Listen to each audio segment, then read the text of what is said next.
Il faut bien le caler dans le centre, dans le creux.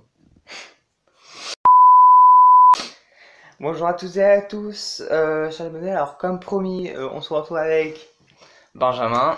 pour la vidéo, comme vous avez pu le voir, DGSE versus Talks with the Spy. Alors j'avoue, j'ai menti dans ma dernière vidéo, je n'ai pas encore entamé le montage du coup donc de ma vidéo, 13 choses à savoir sur BRL 514 puisque en fait on vient juste de la tourner, en fait on tourne du coup les deux d'affilée, du coup voilà. Voilà, c'est ça.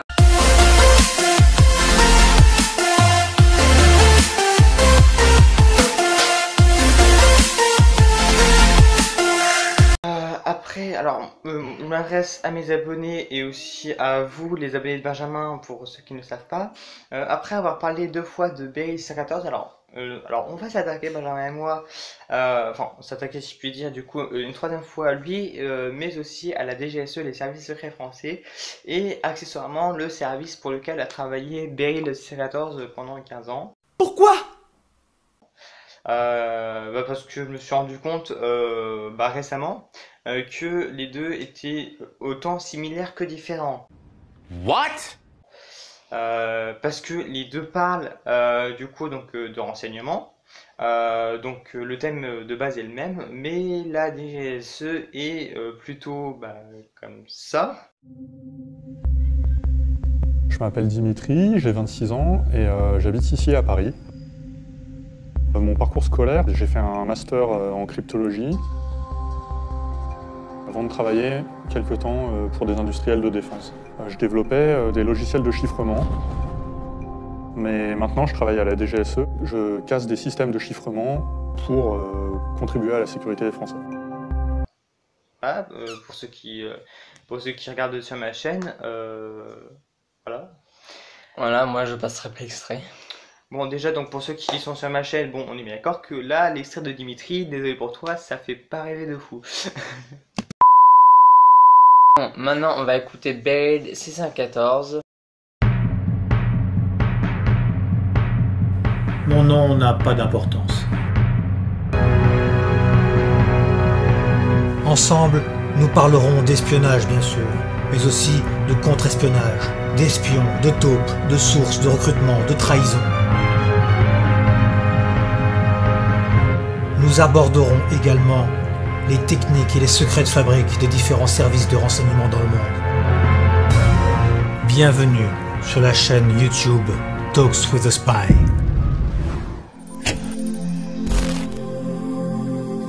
Bon là, on est tous d'accord que ça fait déjà plus rêver. Donc, il faut savoir que la DGSE, le service de renseignement extérieur français, a été créé le samedi 2 janvier 1982 par Pierre Marion et compte 7000 agents dont 1000 militaires. Voilà, donc il y a 6000 civils en gros. Au départ, le service était 100% secret, c'est-à-dire qu'en fait, personne, et j'ai bien dit personne en fait, ne connaissait l'existence ne connaissait son existence, pardon. À l'exception du coup donc des agents, voilà, donc tout le monde voyait le bâtiment, mais en fait personne ne se doutait du coup de ce qui se cachait derrière ces murs. Mais il y a quelques années, le service du coup donc la DGSE décide de s'ouvrir progressivement au grand public par l'intermédiaire d'un site internet que vous retrouverez dans la description de ma vidéo à moi. Et dans ma description aussi, puisque tu me l'enverras par SMS. Ouais. D'une chaîne YouTube comptant aujourd'hui environ 5600 abonnés. Alors, en tout cas, la dernière fois que j'ai regardé la chaîne, c'était très récemment, mais bref. Du coup, avec des vidéos d'agents secrets comme Dimitri, du coup, donc comme on l'a vu, du coup, donc pour ma chaîne, du coup, donc un peu plus tôt dans la vidéo, mais aussi des conférences au sein, du coup, donc du service avec la ministre des Armées. Des interviews d'agents, etc., filmées par les journalistes du coup qui ont des contacts avec les agents secrets, avec les agents de renseignement, pardon, ou agents secrets, appelle ça comme tu veux, qui sont par conséquent tenus au secret de leurs fonctions, etc. Ensuite, après être parti en retraite, plusieurs agents un secret de la DGSE tels que Jean-Marc Gadoulier, Yves Trottignon, Yves Trottignon ou encore Eric Filiol, c'est bien ça? Ouais. Ont écrit des livres sur leur passage dans la piscine, comme on l'appelle dans leur jargon, et on fait pas mal d'interviews. Alors vu que c'est moi qui ai écrit le script, du coup donc je connais ma d'informations sur ce que j'ai écrit. En fait donc du coup donc il appelle la piscine, non pas parce qu'il s'y baigne tous les jours, hein. Voilà, ça c'était le jeu de mots pourri de 2020.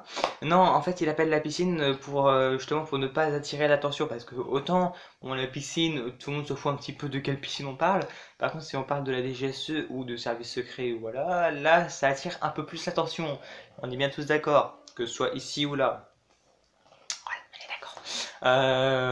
Du coup, alors maintenant nous allons nous pencher du coup vers Talks with the Spy.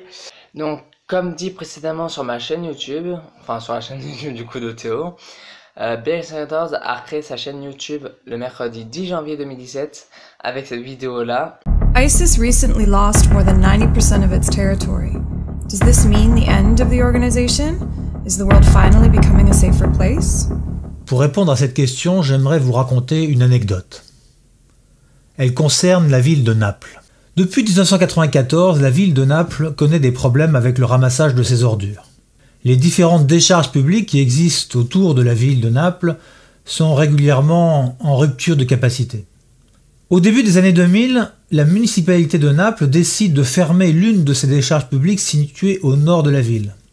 Dans cette décharge pullulent des centaines de milliers de rats qui se nourrissent des ordures. À la fermeture de cette décharge, on s'aperçoit que les rats, privés de nourriture, décident de quitter la décharge et se répandent dans les rues de la ville, là encore par centaines de milliers, en quête de nourriture. Et la ville de Naples est obligée de faire machine arrière et de réouvrir cette décharge publique afin que les rats quittent la ville. Alors vous l'aurez compris, la décharge publique qui ferme, c'est Raqqa qui tombe, et les rats, ce sont les djihadistes. Et depuis, il a accumulé les vues, donc les abonnés, et il a aussi enchaîné, si je puis dire, les interviews.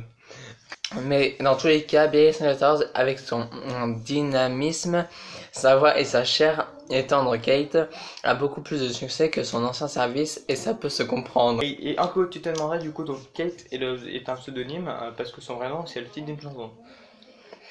Voilà. Non mais c'est vrai quoi, mais en plus une anecdote qui m'a fait rire, c'est que j'ai découvert du coup donc son vrai nom à Kate en écoutant du coup donc la chanson du même nom. Genre fait du coup donc j'ai écouté une chanson du coup, enfin une chanson qui avait pour titre du coup un prénom français. Enfin d'ailleurs c'est français ou pas? Bah oui. Ah oui, moi je confonds du coup avec son autre anglais, mais non. Bref, du coup donc en écoutant donc une chanson du coup avec le titre d'un prénom français. Et du coup donc c'est là que du coup donc j'ai découvert son vrai nom du coup en lisant un article de Talks with the Spy. Mais bon, je peux quand même donner, on va dire, ce petit indice du coup, donc voilà, que c'est le nom d'une chanson française, puisque quand on voit le nombre de chansons du coup avec des noms féminins. Toi, enfant de la terre, écoute-moi. Toi qui as le secret de la joie. Toi qui connais les rêves porteurs d'espoir. Va, recommence notre histoire. Oh vous, enfants de lumière, suivez-moi. Vous qui connaissez notre passé. Voilà, tous mes abonnés sauront. Donc je me retrouve ça pour mon autre puisque Benjamin m'a lâché comme... Oui. Ok. Du coup donc c'est la fin de cette vidéo, j'espère qu'elle t'a plu. Si c'est le cas, like parce que ça fait toujours plaisir, hein. Parce que les vues c'est bien, que les vidéos te plaisent c'est mieux. Faut que j'arrête de plagier la recette. Bref, tu peux aussi commenter hein, pour nous dire ce que t'en as pensé, etc. Et puis tu peux aussi du coup t'abonner, ça fait toujours plaisir. Sur ce moi je te dis à bientôt pour une nouvelle vidéo. Prends bien à toi, peace.